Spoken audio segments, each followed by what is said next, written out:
আমরা আশা করছি যে নির্বাচনের মধ্য দিয়ে আমরা একটা গণতান্ত্রিক একটা অবস্থায় পৌঁছাবো, যেখানে আমাদের সমস্যাগুলো সমাধান করে আমরা একটা নতুন করে একটা বাংলাদেশ রাষ্ট্র তৈরি করবো। কাজ হয়েছে অনেক, আমরাও কাজ করেছি।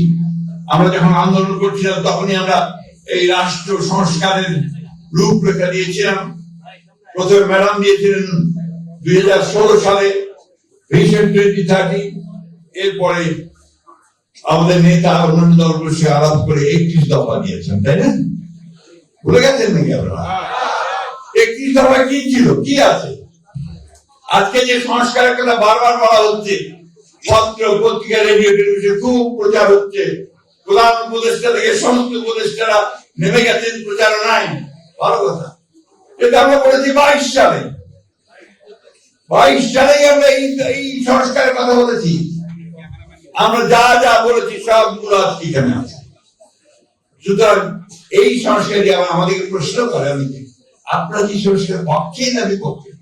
ওটা তো আমারই সন্তান, আমি তো তার জন্য প্রাণ দিতে পারি। এই জিনিসগুলো তখন সবসময় আমরা বিভ্রান্ত করার চেষ্টা করা। আমাকে কেউ জিজ্ঞেস করতে পারে, আমি সরাসরি বলি মাই চাই। সুতরাং সংস্কার যেটুকু হয়েছে, যেখানে একমত হয়েছি সমস্ত রাজনৈতিক দলগুলো, অবশ্যই ছিলাম হ্যাঁ আছে, কিন্তু তোমরা কারসাজি করে দেবে, তোমরা কিছু বেইমানি করেছো। আমার বলতে কোনো দ্বিধা নেই, যেগুলো আমরা একমত হই নাই সেগুলো ঢুকিয়ে দিয়েছ। তারপরে আমরা কিন্তু মেনে নিয়েছি ঠিক আছে, দেশের বৃহত্তর স্বার্থে, জনগণের বৃহত্তর স্বার্থে আমাদের কাছে যেটা গ্রহণযোগ্য নয় সেটাও আমরা মেনে নিয়েছি। ঠিক আছে, পরে পার্লামেন্টে কি দেখা যাবে। আমি যে কথাটা বলতে চাই, আজকে একটা অর্কেস্ট্রার একটা প্রচারণা, পরিকল্পিত ভাবে একটা প্রচারণা হচ্ছে বিএনপির বিরুদ্ধে। কারণ বিএনপিটা আমাদের সবচেয়ে বড় সমস্যা। কারণ নির্বাচন হলে বিএনপি ল্যান্ডস্লাইড বিক্রি পাবে, পাবে কিনা? কি আসতে কেন জোর নাই গলায়? এই ল্যান্ডস্লাইড বিক্রি বিএনপি পাবে, সেই কারণে শুরু। আর সবচেয়ে বেশি দুষ্টামি কারা করছে? যারা অতীতে বাংলাদেশকে স্বীকার করে নাই, যারা বাংলাদেশের স্বাধীনতাতে বিশ্বাসই করে নাই, এবং ওই সময় যে আপনাদের বললেন যে কত মানুষ মেরেছে, আমাদের মা বোনদের কতজনের সম্ভ্রম হানি করেছে, কতজনকে পাকিস্তান হানাদার বাহিনীর হাতে আমাদের মা বোনদের তুলে দিয়েছে, সেই হিসাব আমরা ভুলি নাই। তারপরেও আমরা মনে করি যে রাজনীতি করছে, রাজনীতি করেন সিধা রাস্তায় করেন, ধর্মকে ব্যবহার করে মানুষকে বিভ্রান্ত করে ভুল বুঝিয়ে দাঁড়ি পাল্লায় ভোট দিলে নাকি বেসতে যেতে হবে। চিন্তা করে তাহলে আর আমার নামাজ পড়া, আল্লাহর কাছে কমপ্লিট সারেন্ডার করা, ইমান আনা, এগুলো দরকার নাই নাকি? আমাদের এখানে অনেকে আছেন, তারা ভালো বলতে পারবেন। বন্ধুরা, এরা হচ্ছে এই মুনাফিকি করে, এরা এই মানুষকে ভুল বুঝায়, ভ্রান্তি বুঝায়, দিয়ে তারা এই সমস্ত করে বরাবর। আজকে না, পাকিস্তান আন্দোলন যখন হয়, ভারতবর্ষ যখন স্বাধীন হচ্ছে, যখন জিন্নার লড়াই করছে মুসলমানদের আবাসস্থল পাকিস্তানের জন্য, তখন তাদের নেতা মৌলানা মওদুদি পাকিস্তান আন্দোলনে করেননি, বিরোধিতা।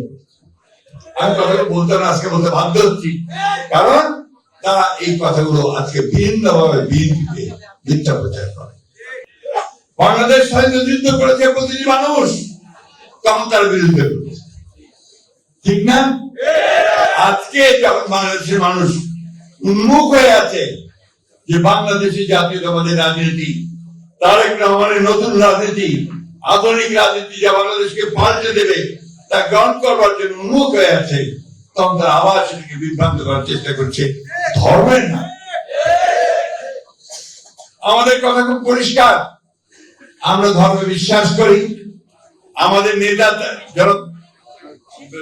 প্রেসিডেন্ট জিয়া রহমান সাহেব, তিনি প্রথম কোরআন শরীফে কথা বলেছেন সংবিধান, তিনি প্রথম সংবিধানের মধ্যে বিসমিল্লাহির রহমানির রহিম দিয়েছেন, তিনি প্রথম আল্লাহর উপর অবিচল আস্থা বিশ্বাসের কথা বলেছেন, ঠিক না?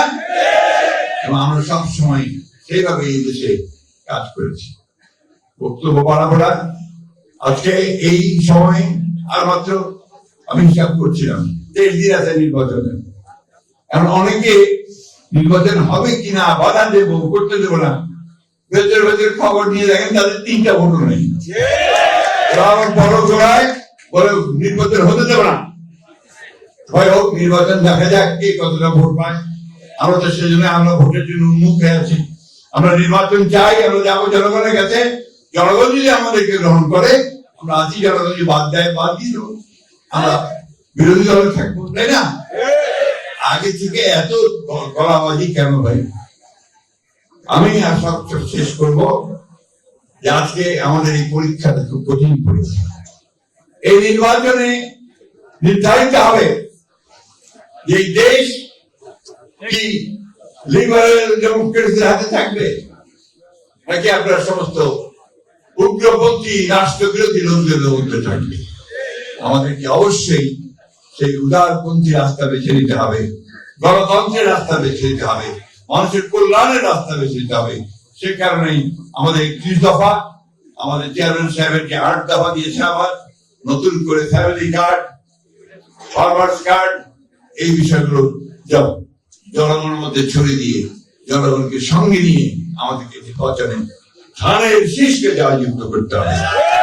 ধানের শীষকে যদি আমরা জয়যুক্ত করি তাহলে শহীদ প্রেসিডেন্ট জিয়া রহমানের প্রতি আমাদের শ্রদ্ধা জানানো হবে, আমাদের মাতা খালেদা জিয়ার প্রতি আমাদের শ্রদ্ধা জানানো হবে। ধন্যবাদ সবাইকে। আসসালামু আলাইকুম।